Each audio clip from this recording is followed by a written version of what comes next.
Kontraknya apa? Selama kalian bangun masjid, jangan sampai kalian makan dan minum kecuali dari makanan dan minuman yang Anda siapkan. Di sini tuh kalau nggak hafal Quran, aneh. Oh iya. Ya, dari zaman dulu udah ratusan tahun. Ratusan tahun. Ratusan tahun. Sampai sekarang seluruh orang Tarim itu pasti menghafal Qurannya di situ.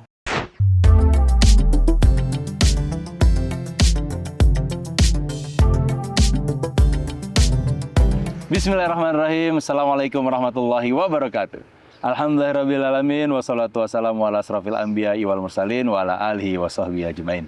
Alhamdulillahirrabbilalamin, teman-teman keluarga Tarim. Ini adalah channel baru, Keluarga Tarim, sebuah channel persembahan dari Bi'ah Mustofawiyah, sebuah organisasi keluarga. Nanti kita tanya-tanya lebih lanjut kepada Ketua Bi'ah. Namun channel ini hadir untuk teman-teman yang ada di Indonesia yang ingin mengetahui tentang Tarim lebih jauh. Kita di channel ini nantinya teman-teman akan banyak mengulas Tarim. Ntar kita ziarah, mungkin nanti kita ke masjid-masjid yang ada di sini. Kita nanti silaturahmi ke ulama-ulama setempat di Tarim. Dan juga nanti kita akan banyak membahas hal-hal yang berkaitan dengan Tarim. Alhamdulillahirrahmanirrahim, hari ini kita sudah bersama dengan Habib Zaki Al-Habsyi. Assalamualaikum Waalaikumsalam warahmatullahi wabarakatuh. wabarakatuh. Insyaallah, alhamdulillah. Alhamdulillah. Habib Zaki ini teman-teman adalah Ketua Bi'ah Mustofawiyah. Beliau sudah di Tarim sejak 12 tahun lalu. Sebelum di Tarim, selama 10 tahun beliau ada di Dars di Darul Mustafa di Solo. Di Solo. Di Solo ya. Nah, Berarti total antum 22 tahun bersama Darul Mustafa. bersama kurang lebih. Haji, Masya Allah. Ana nih, Bib, pertama kali kenal antum tuh waktu Ana ada angan-angan ke Tarim. Masih cita-cita, Bib. Kemudian Ana WhatsApp Habib Mujtaba. Habib Mujtaba ngasih nomor antum. Ini antum hubungin Habib Zaki kalau antum mau ke Tarim bawa keluarga.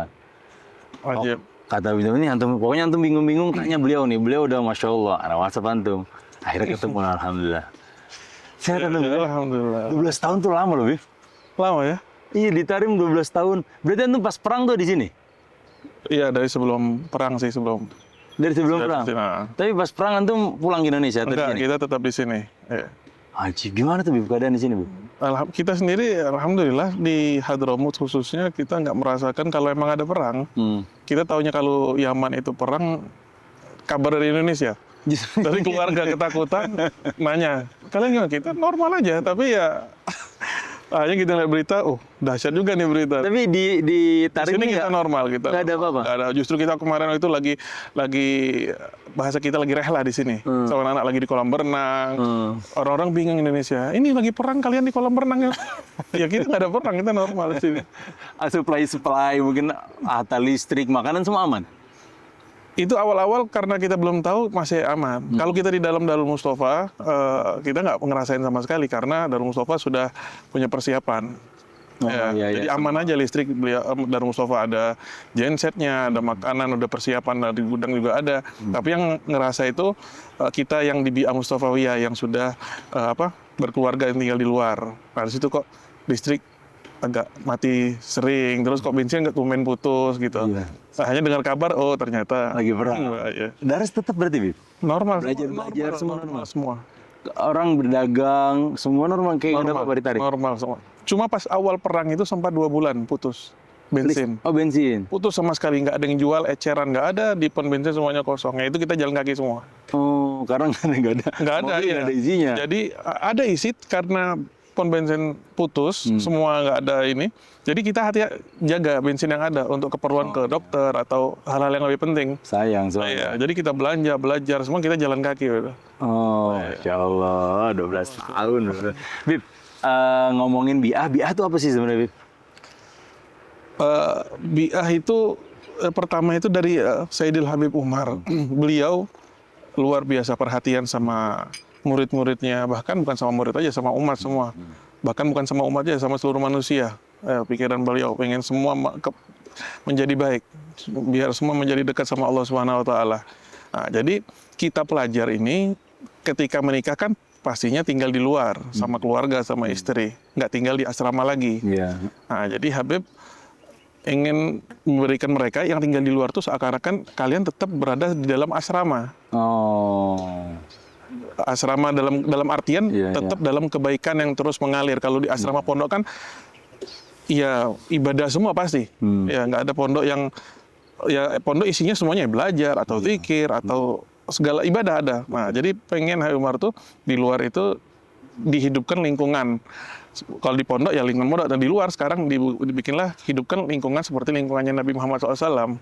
Oh. Yang mana Rasulullah kan ketika pindah ke Madinah, hijrah ke Madinah, salah satu tujuan beliau mempersatukan, memperukhuwah antara kaum muhajirin dan ansor. Buat lingkungan di situ. Jadi apa? Hidup kita di sini dalam artian kita dengan bersama-sama itu kita bisa mencapai ridho Allah, dengan bersama-sama kita bisa mendapatkan rahmatnya Allah Subhanahu wa taala. Nggak bisa kita hidup sendirian.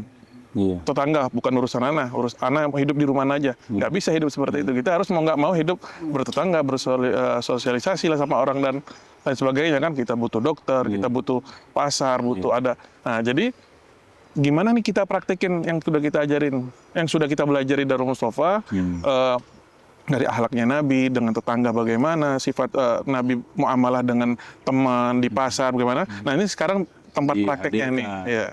Oh jadi sebuah solusi karena biasanya orang tuh kalau udah nikah bingung gimana caranya mau mondok gitu ya. Yeah. Nah ini BA hadir, ya udah nih lu nggak usah bingung-bingung, ente nggak usah bingung-bingung, ente tetap bisa zuat, bisa ada istri, ada anak, tapi ente bisa menghadirkan suasana pondok di lingkungan BA ini. Iya. Dan Habib Umar juga tuh bikin BA itu ada landasan, landasan dari firman Allah Subhanahu Wa Taala yang di surat At-Taubah ayat 71 ya Allah berfirman a'udzubillahi minasyaitonir rajim wal mu'minuna wal mu'minatu ba'dhum awliya'u ba'd ya'muruna bil ma'ruf wa yanhauna 'anil munkar wa yuqimuna shalah wa yu'tuna zakah wa yuti'unallaha wa rasulah ulaika sayarhamuhumullah. Nah ini ayat ini sudah kalau kita perhatikan ini buat pegangan hidup. Artinya dulu, kurang lebih. Wal mu'minuna seorang mukmin, seorang mukminat setiap satu dari mereka satu sama lain saling bantu tolong menolong. Ba'dhum awliya'u ba'd, saling bantu membantu. Ya. Ya'muruna bil ma'ruf, bantu dalam apa? Dalam kebaikan, nasihatin kalau ada yang salah, ada yang kurang baik. Ya, mengingatkan. Itu tidak harus dengan orang lain. Mengingatkan antara keluarga sama istri. Kalau istri ada kurang, nasihatin. Kalau suami ada yang kurang, istri nasihatin. Ini adabnya Rasul, sunnahnya Rasul. Baca doa sebelum tidur, pas makan ayo kita baca doa. Ini dari Al-Amar bil Ma'ruf, kan mengingatkan. Betul. Wa yanhauna 'anil munkar, menegur kalau ada mungkar. Masuk kamar mandi dengan kaki kanan, nak keluar, kok kaki kanan? Salah. Ini menghidupkan. Jadi di sini langsung kita praktekkan. Wa yanhauna 'anil munkar wa yuqimuna shalah, mendirikan salat. Habib Umar dulu pernah menjelaskan iqamatus shalah, kan wa yuqimuna shalah itu mendirikan salat. Gimana kita mendirikan salat? Bukan berarti kita cuma cukup salat gitu, enggak. Mendirikan salat dengan adab kita sebelum salat, kita menghidupkan sunnah qobliyah. Salat itu salah satu mendirikan salat. Terus juga khusyuk dalam salat juga itu ya mendirikan salat. Kita ajak anak kita ke masjid itu mendirikan salat. Bukan dalam berarti mendirikan sholat, inti sholat, assalamualaikum, Allahu Akbar, assalamualaikum, selesai, enggak. Tapi ya, ayo sholat bareng, jamaah, khusyuk, dan lain sebagainya. Bagaimana kita dapat intisari dari sir rahasianya sholat, gitu. Gimana sholat, tuna zakat, memberi zakat, sedekah bisa, zakat badan juga dengan puasa. Makanya di sini Habib Umar, Darul Mustafa ada puasa Ayyamul Bid. Oh, 13, 14, 15 bulan Hijriah itu apa? Itu salah satu zakat badan. Badan inti butuh zakat. Nah, itu dengan berpuasa. Bukan berarti zakat kita potong-potong tangan bagi-bagiin orang, enggak juga. Kira zakat kan harus memberi. Enggak, zakat juga kita senyum itu dibilang sedekah. Tabasumuka fi wajhi akhika sedekah. Jadi sedekah itu berbagai macam cara bisa. Itu bagaimana salat atau itu zakat atau itu Allah Rasul dan taat kepada Allah dan Rasul, menghidupkan ajaran Allah dan ajaran Rasul. Itu di rumah. Nanti dari rumah bisa dengan tetangga. Kita bisa dapat ketaatan kepada Allah, ketaatan kepada Rasul ketika kita dengan tetangga gimana? Perhatian. Ya. Tafaqud an ahwaluhum, kalau mereka dalam keadaan susah kita bantu. Ya, kita masak makanan enak nih kan, masya Allah kalau Indonesia ini kan, kalau masak asapnya udah kayak bukhur. Waduh. Kasih tetangga, iya. Masya Allah di sini orang-orang kita ada tetangga, ya anaknya itu teman anak Al-Fagir juga kan, teman sekolah. Jadi kadang kalau ini mereka bilang, kok Umi inti masak apa? Oh, Gitu, anaknya sampai nanya, gitu, anaknya iya. nanya. Sehingga dapur Indonesia, kita orang orang Indonesia. Tarim. Orang dari Orang Tarim. Dapur kita nggak ada rumah mereka kan, jadi heksosnya Masya Allah kan. Nyampe. Padahal kita makan masak biasa, tapi mereka, oh, ini makanan baru ini. Jadi mereka penasaran nanya, oh, itu kita kasih. Kadang mereka ngasih, jadi saling kasih. Betul. Ya, awal Ramadan nanti ini ngasih kurma, yang ini ngasih makanan, sampai perhatiannya luar biasa. Saling memberi ya. Saling memberi. Walaupun kadang yang dikasih juga kita ngasihnya sederhana ya. Tapi karena ngasihnya itu dari hati, jadi nyampe ke hati. Iya, justru perhatian itu yang bikin jadi ulfa. Makanya orang Tarim ini kan luar biasa saling perhatian. Jadi kita di sini kita nyelesain yang ayat akhir tadi kan, sudah amar bil ma'ruf, nahi anil munkar, mendirikan sholat, memberikan zakat, taat kepada Allah dan Rasulnya. Itu semua untuk apa? Ulaika sayarhamuhumullah, mereka itu bakal mendapatkan rahmatnya Allah. Rahmat akan turun dengan itu. Nah, jadi dengan menghidupkan tadi itu semua, turun Dapat rahmat. rahmat. Ketika rahmat turun semua, maka nggak ada kekacauan. Oh, Menyambung semua jadi itu. betul. Nah, gitu. Jadi rahmat turun semua udah hidupnya bakal bahagia semua. Iya. Nah, Oh itu ya, mungkin itu bisa salah satu alasan. Anda tuh kadang suka merhatiin itu. Ini Tarim ya dengan segala keterbatasannya, listrik kita mati setiap hari, Ya. kadang mati sampai 8 jam, listrik 10 jam. Terus semuanya juga serba belum semodern negara-negara lain. Bahkan wilayah-wilayah sama-sama nyaman dibanding San'a misalkan atau dibanding Mukalla. Tarim kan secara perkembangan teknologi masih Belakang banget. Oh, iya. Tapi kalau kita lihat masyarakatnya tuh mukanya Senyum. senyum, nggak ada beban dengan segala keterbatasan. Semua harga-harga naik. Sekarang kan saat $100 tuh udah sampai 200.000 real Yaman. Iya. Otomatis kan harga-harga naik semua tuh. Oh, iya pasti. Tapi kayaknya nggak pernah ngeliat warga Tarim tuh ngeluh gitu. Aduh gimana nih. Enggak, kayaknya jalan aja gitu dan akhirnya hidupnya kayak nggak ada beban. Mungkin tuh karena banyak masyarakat Tarim sebagian besar mengamalkan ayat yang tadi antum bacakan ya. Iya bisa, karena mereka hidup di sini emang dari kecil sudah kayak dicekokin ya dengan cinta Allah, dengan cinta Nabi, dengan hidup. Jadi mereka ini ada 5 pondasi, ada 5 landasan untuk pegangan hidup mereka. Itu yang namanya Thariqah Al-Ba'alawi. Dulu Abdul Haddad ditanya, apa sih Thariqah Ba'alawi? Jalannya Ba'alawi itu apa? Di situ Ahmad bin Zain mengatakan Thariqah Ba'alawi itu ada 5. Yang pertama ilmu. Makanya kita lihat sini, dari kecil anak-anak sudah belajar ilmu. Iya. Ilmu taklim agama, ya, Quran, walaupun dia sekolah, pagi dia sekolah SD, SMP, SMA, kuliah, tapi pasti sore dia ngaji. Maghrib dia ngaji di masjid atau di pondok-pondok yang ada di Tarim, di Ribat Tarim, Darul Mustafa dan tempat lain. Pasti ilmu. Pertama itu sudah apa? Ilmu itu ditekankan. Makanya diceritakan di Tarim itu dulu pasarnya aja kalau lagi kesepi, nggak ada pelanggan nih, jadi orang penjaga pasarnya nih 3 toko, 4 toko duduk bareng. Oh, bikin taklim. Iya, bukan ngerumpi, bukan apa, duduk baca kitab. Iya, Bib.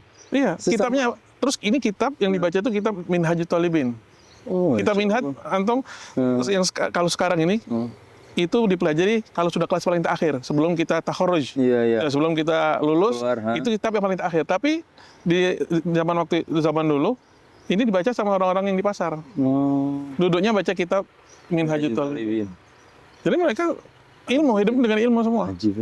Atau sampai sekarang pun ya di pasar yang dikenal dengan ya dunia semua. Iya. Tapi di pasar di Kota Tarim sampai sekarang itu pasti setiap setahun sekali atau setahun 2 kali gitu mereka mengadakan daurah pesantren kilat untuk orang-orang pasar. Oh. Belajar apa? Tentang hukum jual beli, dagang, pinjam-minjem, sewa-menyewa. Semuanya tentang muamalah itu dibahas di situ. Orang pasar semua yang hadir. Maghrib sampai Isya, itu aja.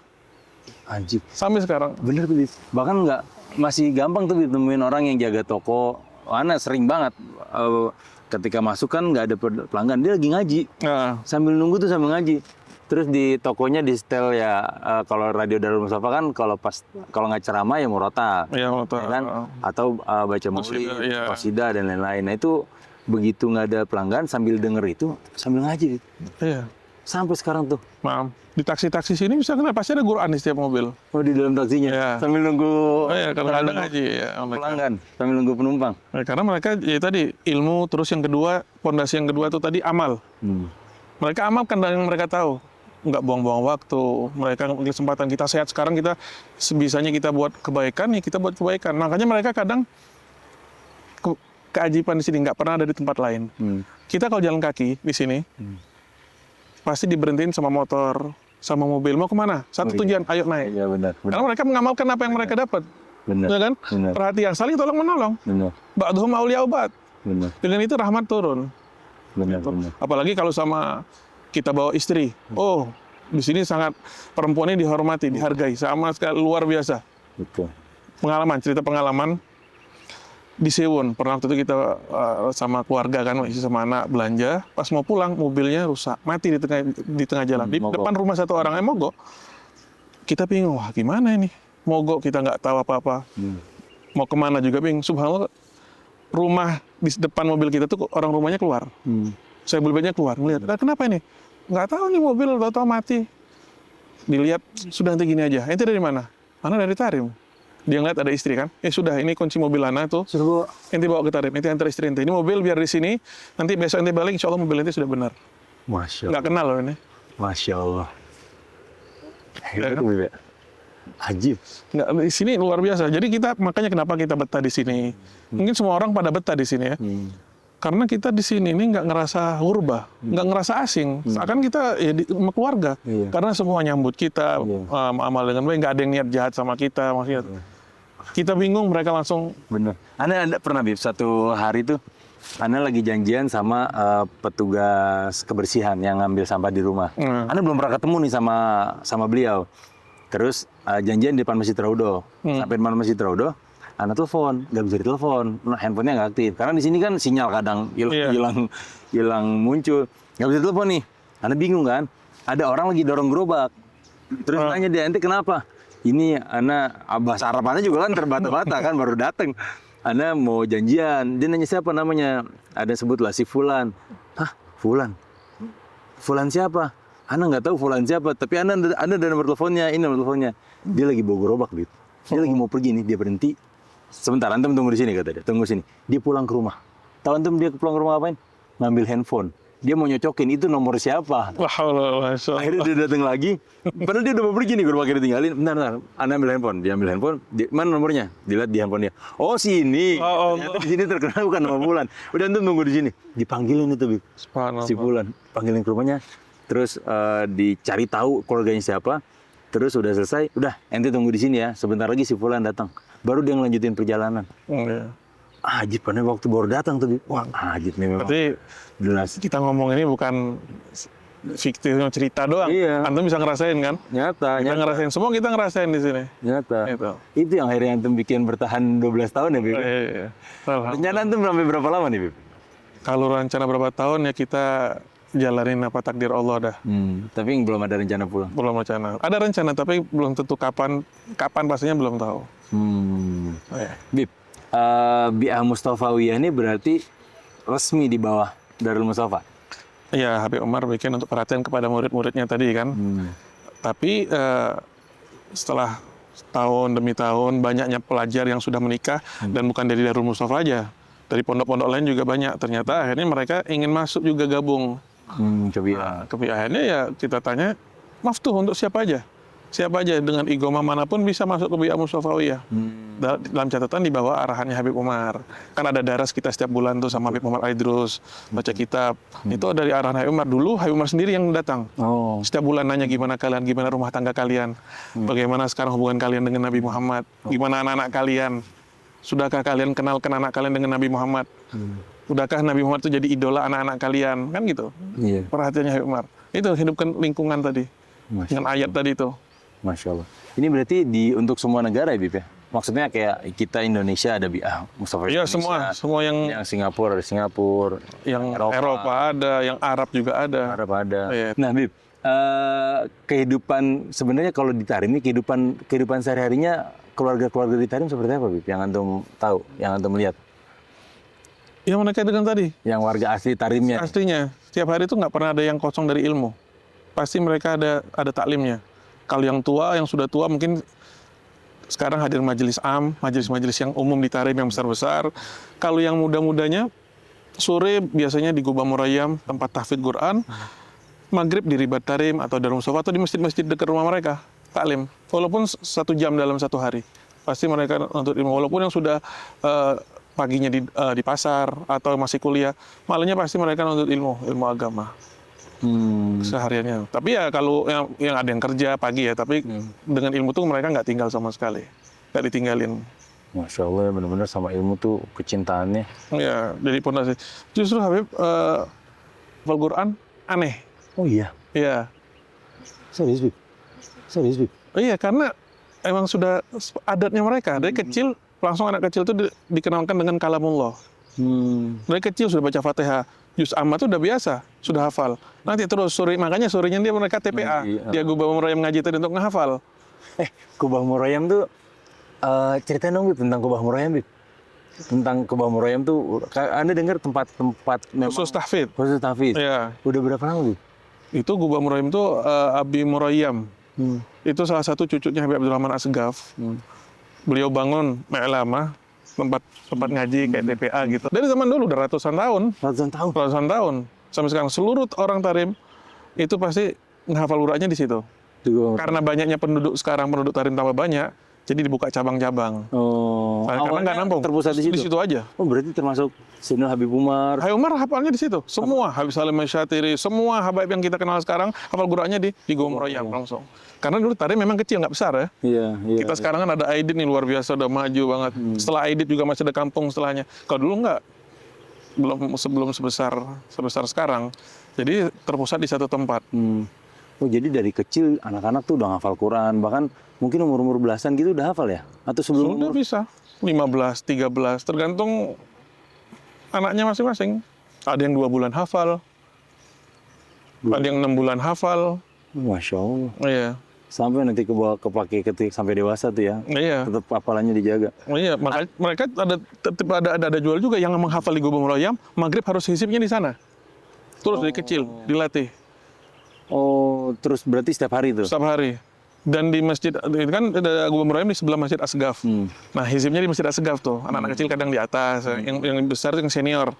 Kalau kita masuk ke Masjid Asgaf, itu satu masjid, satu kelilingan doang. Ngajinya satu halago doang, satu kelilingan.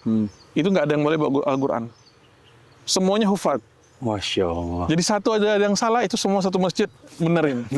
Jadi kalau orang nggak biasa, surat Fatihah bisa salah-salah tuh. Saking gurunya. Kadang Habib Abdullah bin Syahab dulu datang, Habib Umar hadir. Gimana? Ente baca depan habaib semua. Bingung. Oh, iya. Itu terbuka untuk semua, Bib. Misalkan anak yang orang awam atau hafalannya masih sedikit, datang mau belajar ngafal di situ boleh? Bisa. Ada sore, dia sore. Oh, bisa datang sana atau di cabang-cabang yang ada di Tarim. Oh, cabang-cabang Gubah Murayam. Iya. Ajib ya. Itu hizib itu luar banyak sirnya, Habib. Itu sampai ada orang bisa hafal Al-Quran, dia nggak bisa baca, nggak bisa nulis. Tapi orang sampai hafal Quran cuma setiap hari didengar dari hizibnya itu. Karena hizibnya itu bainal maghrib wal isya sama sebelum fajar di masjid-masjid kota Tarim. Makanya setiap hari Kamis hatam mereka. Ditertibkan. Untuk teman-teman yang mungkin nonton dan bingung, hizib itu apa, Bib? Hizib itu ngaji, tadarus. Oh, tadarus. Ya, ngaji bareng kelilingan, satu magrok, satu halaman gitu. Yang tadi Antum bilang nggak boleh ada yang bawa Quran. Oh iya. Jadi baca. Jadi fokus nih, di ayat mana udah setelah ini anak nih. Kalau ngelamun habis sudah. Iyalah, harus fokus kan itu. Oh, iya benar. Itu sampai ada orang ikut hizib. Sampai apa, saking seringnya tadi. Saking sering jadi hafal. Jadi hafal. Masya Allah. Bib, Antum kan sehari-hari ini di Tarim sebagai guru juga di Tazkiyah, mengajar anak-anak kecil, mungkin juga banyak anak Tarimnya di situ ya. Iya. Nah, yang Antum lihat anak-anak di Tarim tuh gimana, Bib? Yang Antum perhatiin nih, oh ternyata anak-anak Tarim tuh begini, beda ternyata sama anak-anak Indonesia. Bedanya tuh biasanya apa, Bib? Atau gimana Antum? Kalau ditanya anak Tarim tuh, Antum seberapa aktif, seberapa ajaib? Iya. Namanya anak Arab ya. Antum bisa lihat anak-anak kemarin tuh main gitu. Anda kan ngeliat anak Arab di Indonesia aja udah Allahu Akbar gitu. Walaupun di luar ekspektasi, di luar perkiraan. Iya. Nah, gimana anak Arab yang benar-benar asli dari Arab dan tinggal kecil di Arab tuh gimana, Bib? Yang anak amatin ya, tapi nggak tahu benar atau nggak. Yang anak lihat, mereka itu anak-anak, khususnya anak-anak laki ya. Nggak dimanja sama abahnya di sini. Inti mau jungkir balik, inti mau ini, terserah. Yang penting jangan nyakitin orang, Dan jangan nangis, jangan cengeng. Inti mau loncat-loncat terserah. Oh, dilepas gitu, Bib? Jadi lepas. Inti mau loncat terserah. Inti rejal, inti laki. Tapi kalau jatuh, inti nangis, ya lah, hati-hati ente. Oh, jadi boleh apa coba? Ente apa? Tapi tanggung jawab sendiri gitu. Oh gitu, Bib. Jadi dari kecil makanya anak. Itu yang anak lihat. Sampai anak waktu itu pas anak pertama tuh, Budi tuh, anak kebawa. Pas pulang ke Indonesia, Hateng Ja'far sekarang ini kan, antum lihat sendiri Ja'far, masya Allah kan. Luar biasa. Pas pulang kemarin, itu keluarga bingung, hati-hati jatuh, hati-hati. Ente nggak perhatian sama ente. Biarin lah. Yang manjat naik tangga, loncat. Kalau udah nangis, dia nggak ngadu jadi. Sudah tahu, dia sudah. Udah tahu ini konsekuensinya. Iya. Jadi mereka itu dari kecil sudah diajarin ente tanggung jawab. Ente mau lakuin bisa, tapi ente tanggung jawab atas apa yang ente lakukan. Jangan nanti jatuh, nanti ini. Jadi anak tuh kata orang sini lembek. Makanya adat dari zaman Nabi itu kalau ada bayi lahir orang kota pasti dikirimnya ke Badui, dikirim ke pedalaman. Biar tinggal di pedalaman. Hikmahnya apa? Biar kuat mentalnya. Hidup di sawah, hidup yang listriknya biar kuat. Kalau kota kan anak kota manja, biasa listrik, biasa ini. Jadi pas mati nangis, ngelihat semut aja nangis. belum Ikutan. Ada kisah ajaib apa, Bib? Yang antum kok bisa nih anak begini di sekolah, Bib? Anda pernah dengar cerita antum tuh yang menarik banget, yang anak tiba-tiba mimisan, gimana tuh, Bib, cerita, Bib? Saking aktifnya ya. Saking aktifnya. Jadi subhanallah, cerdas ini namanya anak cerdas. Dia capek sekolah karena di Taskia ini kan Habib Umar bikinnya sekolahnya dari pagi sampai malam. Oh iya, ya untuk anak-anak tuh. Dibilang pondok bukan pondok. Karena dibilang pulang ke rumah. Iya, dibilang sekolah dari jam 7 pagi sampai habis Isya baru pulang, jam 8 baru sampai rumah. Pulang tuh udah capek, tinggal tidur. Tidur di rumah. Jadi sekolah luar biasa ini. Kenapa Habib Umar bikin gitu? Karena ingin ngejaga itu anak. Dari apa? Dari lingkungan. Dari teman-teman yang... Jadi biar mainnya di sekolahan. Jadi yang di sekolahan sudah dipantau. Dari kalimat-kalimat yang keluar dari mulut anak-anak. Jadi nggak sembarang ngomong. Dan juga dijaga dari TV. Dijaga dari HP. Jadi hidupnya di sana main pasir. Nanti mau makan batu, mau makan pasir, terserah. Yang penting agama ini aman. Gitu. Jadi Habib Umar gitu. Jadi ini anak mungkin capek. Suatu hari kan pulang malam. Besok pagi jam 7 jalan lagi. Belum hafalannya. Jadi di waktu itu saking capeknya... Terus subhanallah mimisan, nggak tahu kenapa dia mimisan, hanya dia ke pinggir pohon, kan banyak-banyak pohon gitu. Dia bilang temannya, panggil Ustadz, biar karena meninggal. Jadi dia mimisan sama dia, dia usap ke muka, dibaju, dia langsung, dia begitu aja. Dikirain dia bilang supaya pura-pura kecelakaan gitu. Iya, ura-ura meninggal apa, itu panggil Ustadz, biar kita istirahat di ruang ada kamar istirahat gitu. Panggil Ustadz, sampai Ustadz, ya Allah, gimana? Itu anaknya jerit-jerit kan. Ya Allah, ini kenapa nih? Ustadznya tegang juga ini. Lari Ustadznya jauh kan. Gimana ngomong ke orang tua? Tempatnya dari kelas tuh ke sana jauh, ke tempat pohon tuh. Udah panas-panas sana. Digendong. Anaknya sudah nggak tahan. Ngelihat muka Ustadz tuh dia ngintip. Tegang. Ustadznya ini keras, marah. Tapi pas lihat kalian itu kayak ciut dia. Mungkin ngelihat darah kan. Pas diangkat, dia ketawa pas dilihat tuh. Oh, mantap. Dia lupa kayak gitu. Aja kreatif juga ya. Dia kalau anak kita kan bukan ya anak-anak lah misalkan mungkin begitu mimisan panik nyari orang apa ini pura-pura meninggal. Mentalnya kuat banget. Ya sampai begitu tuh, Bib ya. Gitu, Masya Allah. Nah, Bib, kan Anda ngelihat anak-anak Tarim tuh ya tadi tuh aktif segala macem, out of the box. Kapan tuh Bib peralihannya? Tapi kalau Anda ngelihat ya anak kecil di Tarim kan seaktif itu. Tapi anak-anak dewasanya tuh kalem. Sama ngeliat anak-anak sekarang. Adabnya luar biasa sama orang tua. Nah itu peralihan dari aktif nggak bisa diem sampai ke kalem tuh biasanya gimana, Bib? Apakah pas akil balik tiba-tiba atau ya mungkin ada fase-fase pernah dengar dulu apa ketika masih kecil kasihlah porsinya mereka. Porsinya kecil bermain, kasih mereka bermain. Nanti ketika datang waktunya ada masa di mana mereka sudah bosan sudah main-main kayak gitu. Jadi mereka sekarang sudah mulai berpikir, sudah mulai tenang, sudah mulai anteng gitu. Karena sudah puas. Kan kadang orang-orang kan ada istilah kita di Indonesia kan oh masa kecil kurang bahagia, Iya. baru sekarang nih tiba gitu. Nakalnya telat. Iya. Oh iya mungkin juga ya. Ya, mungkin dari situ ya Allah alam ya. Iya bener mungkin Bib. Karena anak ngelihat anak-anak kan kesini shock dia Bib. Karena anaknya kan beda banget sama di Indonesia nih. Yang tiba-tiba nimbuk batu, yang apa lah. Bener-bener. Tapi anak-anak juga bilang, tapi kalau orang gede di Tarim enggak, beda banget. Benar. Zen gitu, terus merangkul, Iya. nggak iseng. Nah itu anak penasaran peralihannya gimana. Mungkin ya bener kata Antum tadi ya. Iya. Dia udah puas sama masa kecil. Kecil, terus ya didikan orang tua tadi kan, karena di sini ini pertama-tama tuh didikan orang tua udah. Orang tua dari ayahnya dididik sama kakeknya. Jadi turun temurun sifat-sifatnya tuh nggak belajar sama yang lain. Mereka belajar sama guru dari luar itu setelah dididik sama ayahnya dulu. Oh. Jadi dicetak sama ayahnya. Soalnya kalau guru dari luar kan kadang dari kecil udah sama ustadz aja, panggil siapa, diurus sama baby sister biasanya. Kita sibuk. Nah kita nggak tahu baby sister nih dia soleha apa enggak. Iya. Ya kan? Iya. Ustadz itu apakah dia, ya kita bukan berarti nuduh mereka nggak soleh. Kita nggak tahu orang. Betul. Kita nggak tahu apa yang keluar dari mulutnya. Mungkin pas lagi, kurang ajar, ngomong nggak benar. Akhirnya tuh anak terekam. Jadi kan ngerekam dari sifatnya itu tadi. Nah, tapi kalau didikan sama ayahnya dulu, dididik, dicetak sama ayahnya, dia ngeliat ayahnya begini, ayahnya begitu. Sampai diceritakan Ahlu Tarim ini, anak-anak itu, dulu ayah ibunya ahli ibadah semua. Waktu itu anaknya masih kecil, mau main. Dia mau ngajak main sama abahnya. Ketika masuk ruangan, lihat abahnya lagi sholat. Nggak bisa. Akhirnya datang ke uminya, ke dapur cari-cari, tetap ngeliat ke kamar, lagi ngaji. Akhirnya dia bingung apa? Mainnya apa? Ya udah dia buka sejadah, ambil tasbih, ikut-ikut abahnya sholat. Iya. Namanya gitu. Masya Allah ya. Lingkungan tadi, bi'ah tadi. Biar tadi tuh ya. Iya. Kebentuk Oh sama. iya, kalau abahnya sibuk dengan yang masalah dunia, dengan apa, ibunya sibuk dengan HP, anaknya juga Iya. sama kan gitu. Iya. Palingnya akan mencontoh ya. Contoh. Bahkan mereka nih kalau Qiyamul Lail itu, antum kalau perhatiin anak-anak sini, pasti matanya cekung. Oh ada Dalam itu. ada kantong mata. Iya, kayak kurang tidur. Karena ikut. Karena mereka dibiasain Qiyamul Lail. Tarim ya. Jadi mereka kadang siang ini nggak boleh, jangan terlalu banyak main. Main itu dibatasin, nah maksudnya tuh bebas, tapi nggak sampai ada yang dilarang, yang bahaya-bahaya juga itu kan dilarang juga, nggak sampai dikasih bebas main pisau aja, nggak juga kan. Nah, tapi pas malam hari, pas Qiyamul Lail, mereka masih kecil tuh dibangunin sama abahnya. Oh. Tahajud. Dibangunin untuk apa? Nggak disuruh tahajud. Oh gitu. Mainan tuh dikeluarin semua, ayo main, nih main. Oh di jam mulai ya. Iya, ente main sepuasnya. Orang tuanya sholat tahajud dengan doa, nangis, dia tadarruk ilallah subhanahu wa ta'ala. Anaknya main dibiarin. Sehari, 2 hari, setahun, 2 tahun. Sampai kebentuk anak itu setiap malam sejam sebelum subuh sudah bangun.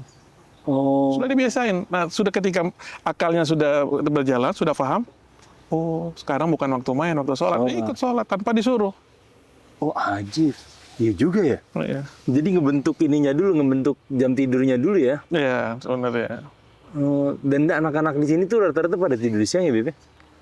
Kalau tidur siang sih Atau enggak juga? enggak juga kayaknya ya. Enggak, soalnya kalau ada gailulah, istilah di situ ada gailulah. Oh kayak power nap gitu ya? Ya, istirahat sejenak kan. Istirahat sejenak. Itu ada, tapi mungkin sebentar. Ya setelah makan siang sampai asar itulah itu waktu mereka istirahat. Makanya di sini kan pasar pada tutup. Iya. Jam 1 tuh tutup. Karena mereka pulang ke rumah semua, Istirahat. ngumpul sama keluarga, makan istirahat sampai asar. Nah itu ya kadang ya yang ngobrol sama keluarga, ada yang tidur mungkin. Nah, Karena itu anak-anak malamnya kan aktif banget. Anak antum aja nggak usah jauh. Jafar aja jam 1:30 malam masih lari di lapangan futsal. Ini Anda bingung kapan tidurnya nih anak-anak, dan Anda ngeliat banyak anak Tarim tuh malamnya bener Masih, yang cerita antum masih seger. oh iya. Apakah mungkin siangnya tidur atau enggak? Bib, Anda pribadi sebelum sampai ke sini, bayangan Anda tuh tinggal di Tarim akan susah. Secara administratif, banyak yang harus disiapin dan lain-lain. Ternyata setelah Anda jalanin nggak seribet yang dibayangkan. Iya. Anda pikir harus ada bisa bahasa Arab atau harus ada hafalan sekian, ada paham agama sekian, ternyata enggak. Nah, buat teman-teman yang mungkin nonton dan bingung, ada keinginan tinggal di Tarim tapi bingung, sebenarnya apa yang perlu disiapin, Bib, kalau mau tinggal di sini? Yang pertama siapin uang, Iya benar. ya kan? Butuh tiket, terus butuh biaya bayar kontrak di sini. Kontrak rumah. Jangan main anak tarim, ada uang tiket, terus tinggalnya terserah Allah, jangan kayak gitu juga kan, hanya ngerepotin orang di sini. Ya. Makanya kata Darul Mustafa sendiri nyiapkan, setiap yang mau datang, yang ikut Darul Mustafa, pas kita isi formulir itu, mungkin antum juga kan ngisi kan, ngisi formulir nanti lihat sugohnya udah ada belum. Oh iya. Kita ada sugoh yang harga sekian-sekian, jadi Darul Mustafa itu emang sudah ada beberapa sugoh di yang punya. Sugoh ini rumah ya? Oh ya, apartemen. Atau tempat tinggal? Ya, tempat tinggal yang untuk pendatang. Iya, iya. Itu sudah yang harga sekian, mau yang 2 kamar, mau 3 kamar, dengan harga-harga yang standar untuk pelajar. Artinya nggak, ya tapi kalau insya Allah misalkan dananya sudah cukup, terus sebelum lebih jauh, biaya hidup di sini tinggi nggak, Bib? Kalau bilang ya standar lah, nggak bilang tinggi juga enggak, dibilang juga murah juga enggak. Kayak di Indonesia. Kalau dia mau Kalau cukup. kayak di Indonesia kayak di kota apa? Kan biaya hidup di Jakarta sama biaya hidup di Pemalang misalkan kan berbeda tuh, atau lebih ke dalam lagi kan beda. Kalau di Jakarta kayak biaya tinggal di Tarim tuh kayak di Indonesia tinggal di mana? Kurang lebih deh. Karena kan tinggal di Tarim. Dari 12 tahun ya. Dari 12 tahun. Dari kecil kita nggak tahu biaya di Indonesia berapa. Tapi ya mungkin nggak sama kayak Jakarta. Jakarta ibu kota kan, kalau ibu kota kan mungkin lebih mahal. Ya. Kalau mungkin ya mungkin agak di kota-kota yang menengah lah, nggak pinggir lah bukan ya. pedalaman banget. Kota satelit lah ya. Ya. Ya mungkin di Bekasi sebenarnya mirip-mirip sih. Atau mungkin lebih ke Jawa Tengah mungkin gitu ya. Mungkin ya. Tapi nggak yang terlalu. Tapi kan harga-harga bahan baku mirip-mirip ya sama di Indonesia. Ya nggak jauh beda. Ini sekarang juga lagi naik-naiknya karena kursnya lagi jatuh aja. Karena antum bilang tadi kan sampai 200.000. Iya, iya 200.000. Dulu pas sana datang berapa? $100. Berapa? 18.000. Serius, Bib?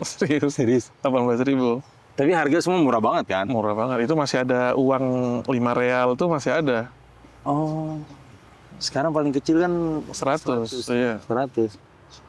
Karena ya mungkin zaman sudah berkembang, maju, berubah, jadi semuanya berubah. Iya sih. Di sini yang murah ini ya, Bib ya. Yang anak perhatiin yang murah tuh di sini jasa atau tenaga tuh murah di. Iya. Biasa. Mereka nggak matokin harga, walaupun Hatta matokin harga, nggak besar.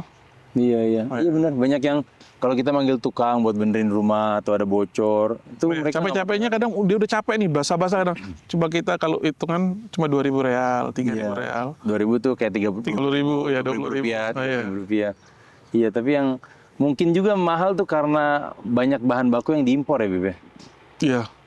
Kalau kita ke toko tuh nyari bahan baku yang sehari-hari kan kayak ayam tuh Semua dari luar. Dari Kecuali ayam yang bisa diternak di sini, yang mereka ternak ada juga. Iya.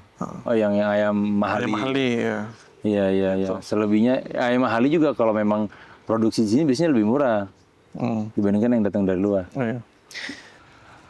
Jadi kehidupan orang sini kan tadi kan kita bilang Torigo Ba'alawi kan ada ilmu, ada amal, dan ada ikhlas. Nah ini yang ketiga nih. Yang ketiga nih, mereka ini apa segala sesuatu ikhlas. Mereka nggak pamrih, nggak butuh diminta terima kasih gitu. Ada apa? Langsung bantu mereka. Ada apa-apa langsung bantu. Oh ini nggak terima kasih, nggak balas kebaikan anak, besok anak nggak bantu. Nggak, mereka ikhlas. Ibadahnya pun ikhlas mereka karena Allah Subhanahu Wa Taala. Jadi itu yang bikin mereka ya berkah kehidupan mereka. Iya. Karena orang yang berbuat untuk Allah itu kan pasti dapat imbalan balik nih kan, langsung dari Allah Subhanahu Wa Taala. Terus ada al-wara, hati-hati mereka dalam segala. Makanya urusan dunia mereka ada di bisnis juga, banyak para ulama di sini mereka bisnis juga, uang juga. Tapi mereka bukan berarti dengan bisnis itu mereka nggak bisa jadi orang soleh, nggak bisa jadi orang alim. Enggak, mereka alim, mereka soleh, mereka wali, mereka juga bisnis orang kaya. Tapi dengan kayanya apa? Mereka ada yang ngurusin janda, ngurusin anak-anak yatim gitu, merhatiin masjid-masjid yang rusak dimakmurkan, kayak Ahmad bin Zain Al-Habsyi. Itu dijulukinnya bapaknya masjid-masjid. Kenapa? Banyak bangun masjid.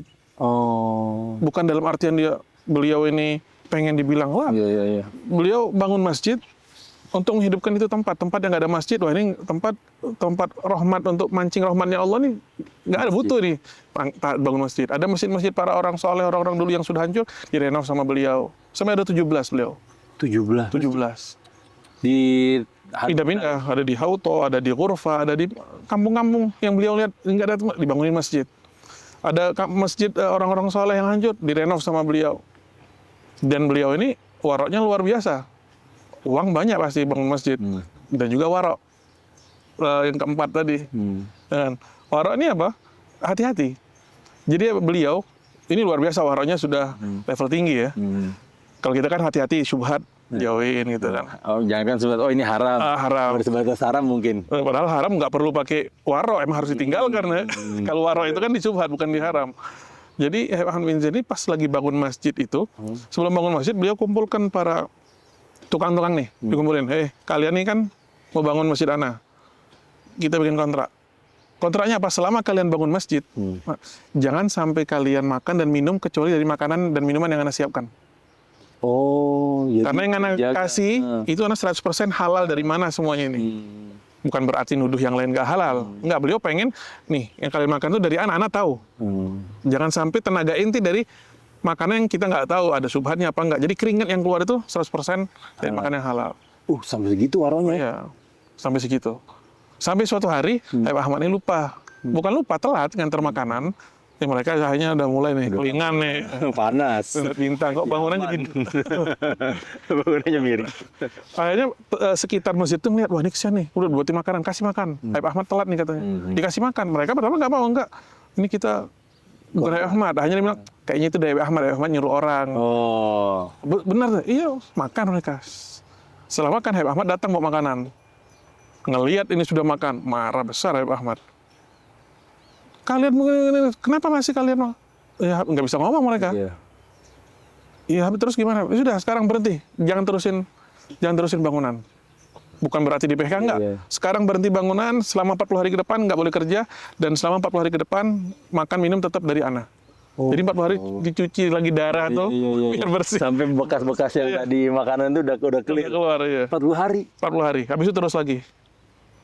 Ajib. Siapa yang nanggung biaya itu kan? Yang penting makanya masjid-masjid orang-orang soleh di sini ketika masuk tuh kita ngerasa benar tenang. Makanya kita kadang subhanallah di sini salah satu sebab kenapa betah. Kalau kita lagi dalam keadaan sumpah, ada masalah apa, bingung inilah, uang, pegangan kita kadang kita ke tempat-tempat mereka. Ke makam mereka, ziarah, kita doa minta kepada Allah berkat mereka, berkat ya tawasul dengan mereka, duduk atau masuk ke masjid sholat 2 rakaat kita merenung, diam aja kita sholat, itu hati kita sudah tenang. Masalah itu seakan-akan nggak masuk ke dalam masjid, pas keluar ingat lagi. Palingnya lumayan tuh. Iya, maksudnya tuh jadi pas masuk tuh tenang kita gini, nanti pas keluar ya agak ringan daripada sebelum kita masuk. Iya, paling nggak kalau jiwa lebih tenang kan solusi lebih terlihat. Oh iya, lebih jelas. Oh iya ternyata harus begini. Bener lagi Bib. Kalau masuk masjid sini tuh gitu, entah walaupun di luar sepanas panas banget gitu ya. Terus bangunan masjidnya juga kadang sederhana lah. Iya. Terus di dalamnya juga nggak ber-AC, cuma kipas. Tapi begitu masuk tuh adem gitu. hati adem ya.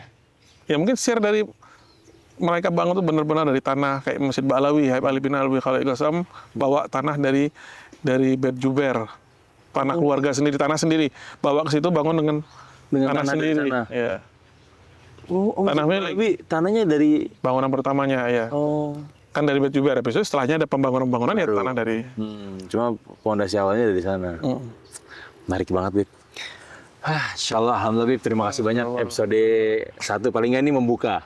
Paling nggak membuka YouTube kita Biah Mustafawiyah. Kedepannya insyaallah nanti kita ajak guru-guru kita juga. Insyaallah. Kita ngobrolin mungkin hal-hal terkini apa yang terjadi di Indonesia, kita bahas dari sudut pandang agama atau hal-hal lain. Insyaallah kita ngobrol-ngobrol lagi tentang karir. Insyaallah. Makasih banyak Bib Zaki. Ini diminum bukan cuma properti Bib. Oh gitu. Iya beneran. Kirain. Baik.